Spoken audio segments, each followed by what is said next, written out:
Здравейте, приятели!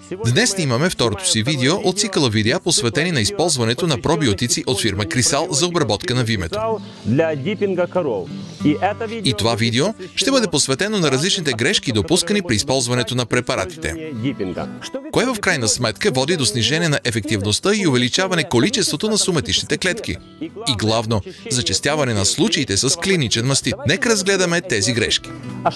Грешка 1. Използването на студена вода за приготвяне на работния разтвор.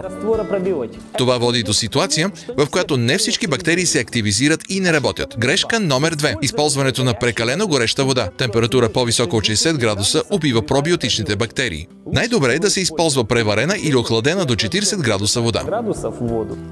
Грешка номер 3. Преди използването не се разклаща бутилката с препарата. Работата е там, че бактериите се утаяват на дъното и по тази причина е крайно наложително бутилката да бъде добре разклатена.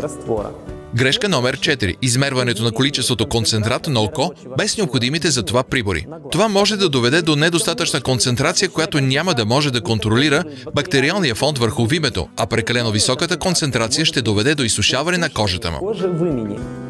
Грешка номер 5. Съхраняване на приготвения разтвор повече от 3 дни. Най-добре е разтвора да се приготвя всяка вечер. По такъв начин той ще се активизира напълно и ще отпадне необходимостта доячките да започват работа 30 минути по-рано. Разходът на работният разтвор за 50 крави е само 500 мл. А как да съхраняваме разтвора през зимния период? През зимата работният разтвор е най-добре да бъде съхраняван в кофа с топла вода или по-скоро в топло помещение.